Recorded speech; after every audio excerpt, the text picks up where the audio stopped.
नहमदुहु व नुसल्ली अला रसूलिहिल करीम अम्मा बाद फ़ाउज़ु बिल्लाहि मिनश शैतानिर रजीम बिस्मिल्लाहिर रहमानिर रहीम। मेरी मोअज़्ज़ज़ माओ बहनों, अस्सलामु अलैकुम व रहमतुल्लाहि व बरकातुहू। इस वीडियो में हम सूरह बकरा की आयत नंबर 34 का तर्जुमा और तशरीह पढ़ेंगे इंशाअल्लाह। सुब्हानक ला इल्म लना इल्ला मा अल्लमतना इन्नका अंतल अलीमुल हकीम। बिस्मिल्लाहिर रहमानिर रहीम।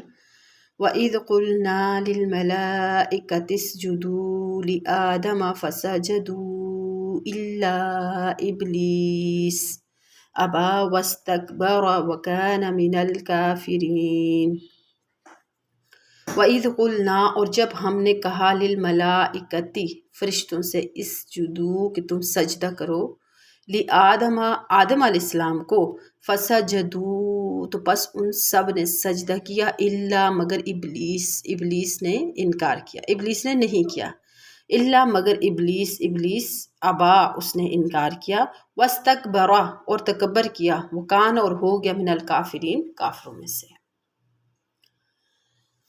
अब पिछले वाक़े में जब हज़रत आदम अलैहिस्सलाम की फ़जीलत फरिश्तों पर ज़ाहिर हो चुकी और दलाइल से ये अमर साबित हो गया कि खिलाफत की जो सलाहियत है ना, उनके लिए जितने भी उलूम की ज़रूरत है वो सारे उलूम आदम अलैहिस्सलाम के अंदर जमा हैं।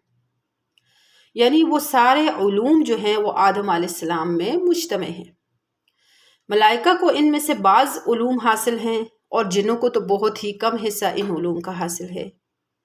अब हक़ ताला को मंजूर हुआ कि इस मुकद्दमा को मुआमले से भी ज़ाहिर फरमा दिया जाए और मलाइका और जिन्नों से इनकी कोई खास ताज़ीम करवाई जाए। इन गैर कामिलों से इस कामिल की कोई ऐसी ताज़ीम करवाई जाए कि अमलन भी ये ज़ाहिर हो जाए कि ये दोनों से कामिल और जामे है।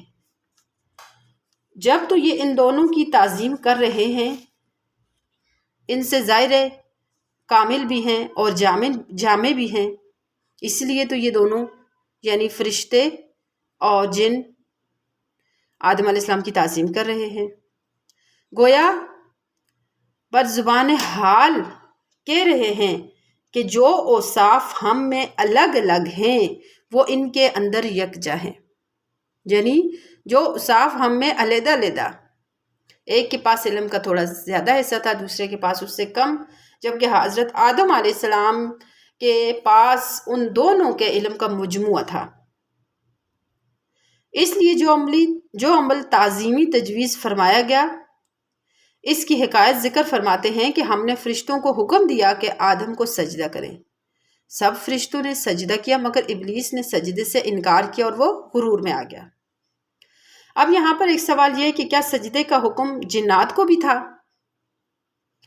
इस आयत में जो बात सराहतन मज़कूर है वो तो ये है कि आदम अलैहिस्सलाम को सजदा करने का हुक्म दिया गया, आदम अलैहिस्सलाम को सजदा करने का हुक्म दिया गया, मगर आगे जब इस्तिस्ना करके ये बतलाया कि सब फरिश्तों ने सजदा किया मगर इब्लीस ने नहीं किया, तो इससे साबित हुआ कि सजदा आदम का हुक्म उस वक़्त की तमाम ज़वील उकूल मखलूक़ात के लिए आम था, जिनमें फरिश्ते और जिन्नात सब दाखिल हैं। मगर हुक्म में सिर्फ फरिश्तों का जिक्र इसलिए किया गया कि वह सबसे अफजल और अशरफ हैं। जब आदम अलैहिस्सलाम की ताज़ीम का हुक्म इनको दिया गया तो जिन्नात का बदरजई औला इस हुक्म में शामिल होना मालूम हो गया कि जिन्नात भी इस हुक्म में शामिल थे। इब्लीस का कुफर महज अमली नाफरमानी का नतीजा नहीं है कि अबा वस्तकबर वकान मिनल काफिरीन, जो फरमाया कि वो हो गया काफिरों में से, तो उसका ये काफिर होना सिर्फ उसके अमली नाफरमानी का नतीजा नहीं है कि उसने इनकार किया सजदा करने से, क्योंकि किसी फ़र्ज को अमलन तर्क कर देना असूल शरीयत में फिस्क और गुनाह है, कुफर नहीं है।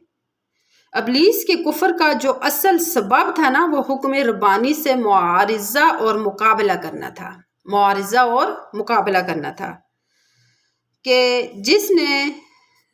आपने जिसको सजदा करने का मुझे हुक्म दिया है ना, वो इस काबिल नहीं कि मैं इसको सजदा करूं। तो ये मुआरिज़ा, अल्लाह के किसी हुक्म के साथ मुआरिज़ा करना बिलाशुबा कुफर है। और इब्लीस को ताउसुल मलाइका भी कहा जाता था। تو یہ بات قابل غور ہے کہ ابلیس علم اور معرفت میں یہ مقام رکھتا تھا کہ اس کو طاؤس الملائکہ کہا جاتا تھا۔ پھر اس سے یہ حرکت کیسے صادر ہوئی؟